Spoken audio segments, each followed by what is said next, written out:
अजीज़ों, एक बार फिर हम खुदावंद के मुक़द्दस कलाम पर गौर करेंगे। कादर मुतलक खुदावंद यीशु मसीह के जलाली और फतह नाम में आप सबकी सलामती हो। निकालेंगे हम इम्साल की किताब, उसका बाब नंबर है 8। जितनों के पास खुदा का कलाम है वो ज़रूर निकालें। इम्साल की किताब, उसका बाब नंबर है 8 और उसकी आयत नंबर 32 है। इसलिए ए बेटो मेरी सुनो, कि मुबारक है वो जो मेरी राहों पर चलते हैं। तरबियत की बात सुनो और दना बनो और इसको रद्द ना करो।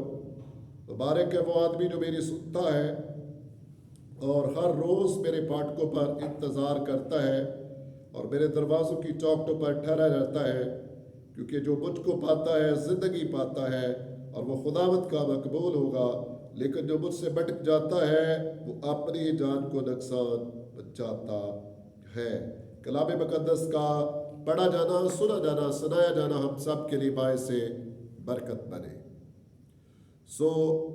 हमारा मजमून है, इसको रद्द ना करो।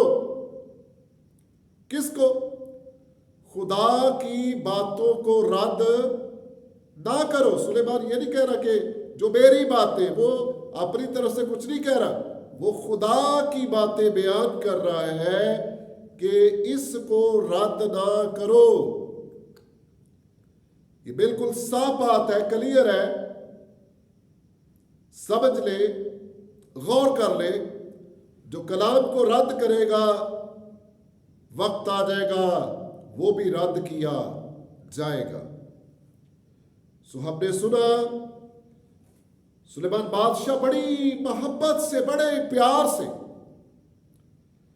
सिखाने की कोशिश में लगा हुआ है। आयत 32 में लिखा गया, इसलिए ए बेटो मेरी सुनो, मेरी सुनो। दुनिया की बातों पर ध्यान ना लगाओ, दुनिया की बातों पर तवज्जो ना करो, मेरी सुनो। क्यों? क्योंकि मुबारक है वो जो मेरी राहों पर चलते हैं, मेरी राहों पर चलते हैं। कलाम मुक़द्दस में ये कहा गया है कि अपनी सब राहों में उसको पहचान। ये इंसान को कहा गया है कि अपनी सब राहों में उसको पहचान। किसको? खुदा को। क्या तू जिस राह पर चल रहा है, क्या इस राह में तेरा खुदा भी तेरे साथ है या नहीं? अपनी अपनी राहों पर गौर कर ले। कहीं हमारी राह टेढ़ी तो नहीं है, कहीं हमारी राह बेलाम की तरह तो नहीं है। कलाम में लिखा गया राह ऐसी भी है जो इंसान को धोखा देती है, जो इंसान को हलाकत की तरफ लेकर जाती है, इंसान को मौत की तरफ लेकर जाती है।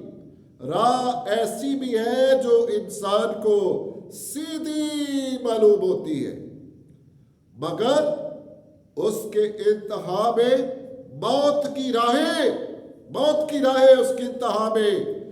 जो कोई वहां पर चला जाएगा कभी वापस नहीं आएगा। ऐ मेरे बेटे, ऐ मेरी बेटियों, ऐ मेरे बेटों, तुम क्या करो? तुम मेरी सुनो, अपनी राहों को पहचानो, तरबियत की बात सुनो और दना बनो। जो एक्चुअली सुलेमान बादशाह जो है वो इनकी तरबियत के लिए कह रहा है कि मेरी बातें सुनो, मेरी बातों पर ध्यान दो, मेरी बातों पर तवज्जो करो। इससे तुम्हारी तरबियत होगी। जो नहीं सुनता उसकी तरबियत भी नहीं हो सकती। जो सुनेगा उस पर असर होगा। जो कुछ भी हम दुनिया में रहते हुए सुनते हैं उसका हम पर असर होता है। जिस सोसाइटी में हम बैठते हैं वो हम पर असर करती है। पौलुस रसूल ने कहा है कि बुरी सोबतें अच्छी आदतों को क्या कर देती है? बिगाड़ देती है। मतलब यह है कि हर किस्म की कंपनी जो है, हर किस्म की रफाकत जो है, वो इंसान को उस जैसा ही बना देती है। अगर आप अच्छी रफाकत में बैठेंगे तो आप दिन ब दिन गौर करेंगे, आप में तब्दीली आ जाएगी। अगर आप बुरी रफाकत में बैठते हैं तो इसका मतलब है वो बातें आप पर असर कर रही है, एक दिन आपका शुमार भी बुरों में होगा। मेरी सुनो, तरबियत की बात सुनो और दना बनो।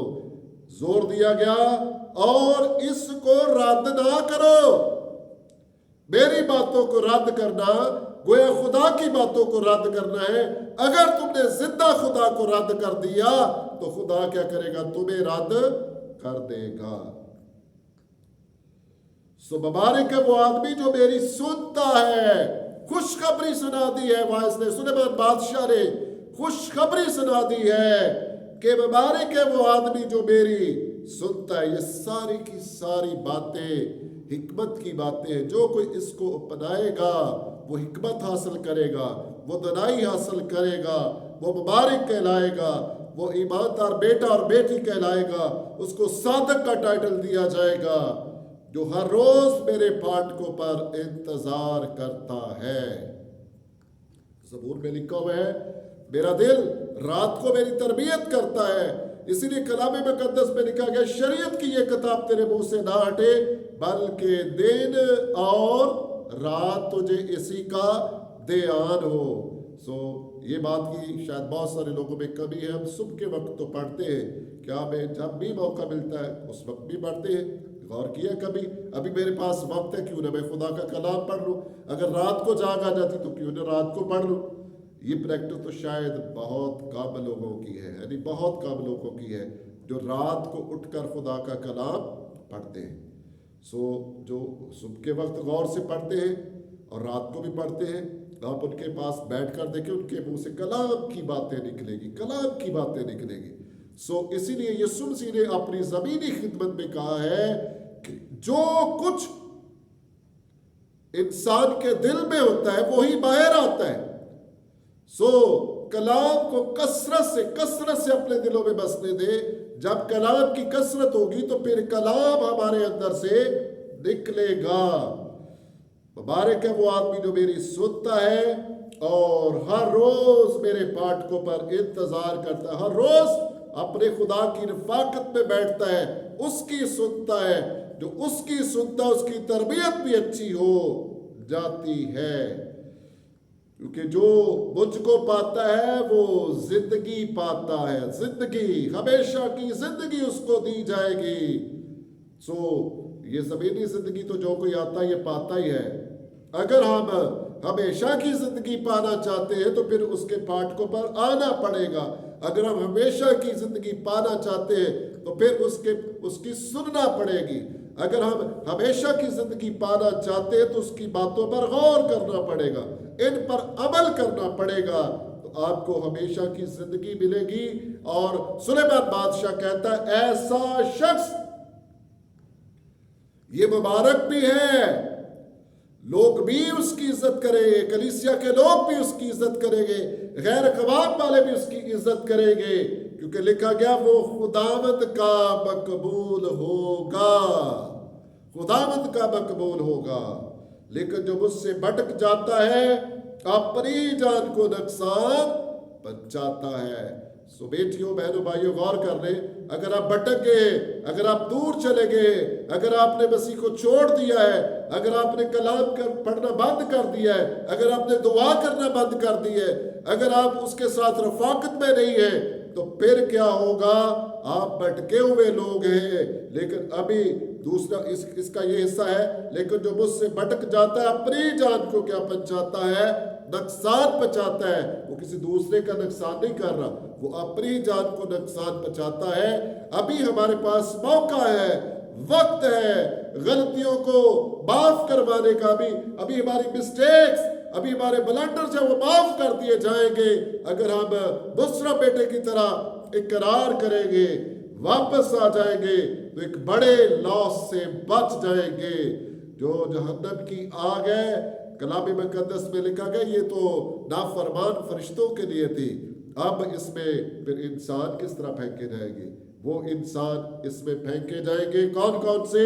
जो तरबियत की बातों को रद्द कर देता है, जो उसकी बातों को नहीं सुनता, जो अपनी राहों को नहीं पहचानता, जो जिंदगी की बातों को सुनता नहीं, अमल नहीं करता, उसका बड़ा नुकसान होगा। आखिर पर मैं फिर कहना चाहता हूं कि अभी हमारे पास वक्त है।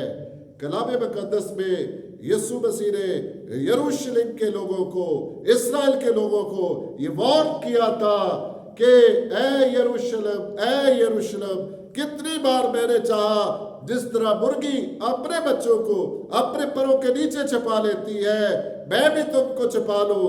और यीशु मसीह ने कहा, मैंने तो चाहा पर तुमने ना चाहा। यही बातें, जो तरबियत की बातों को कबूल ना करेगा, जो अच्छी सलाह को कबूल नहीं करेगा, उसका हिस्सा अच्छा नहीं होगा।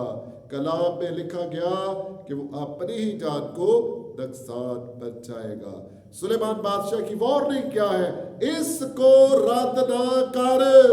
खुदा के कलाम को रद्द नहीं करना चाहिए। जो जिसने आज तक इसको रद्द किया है, वो दुनिया में भी उसकी कोई इज्जत नहीं रही, और आखिरत में भी कहा जाएगा, ए लानतियो, मेरे पास से चले जाओ। फरिश्तों को हुक्म दिया जाएगा, इनको वहां पर फेंक दो।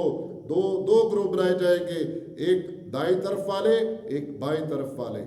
आखिरी बात है ये, जो खुदा के लोग होंगे, जिनकी तरबियत होगी और जो कलाम के मुताबिक जिंदगी गुजारते हैं, जो उसकी बातों को सुनते हैं, उसके पाठ के ऊपर ठहरते हैं, अच्छी गवाही बनाते हैं, बाप कहेगा उनको, ऐ यीशु मसीह कहेगा उनको, ऐ मेरे बाप के मुबारक लोगो, उस बादशाह को लो जो बनाए आलम से तुम्हारे लिए तैयार की गई है। फिर उनसे कहेगा, ऐ लानतियों, मेरे सामने से दूर चले जाओ। और फरिश्तों से कहा जाएगा, इनको वहां पर फेंक दो, यहाँ रोना और दांतों का पीसना है।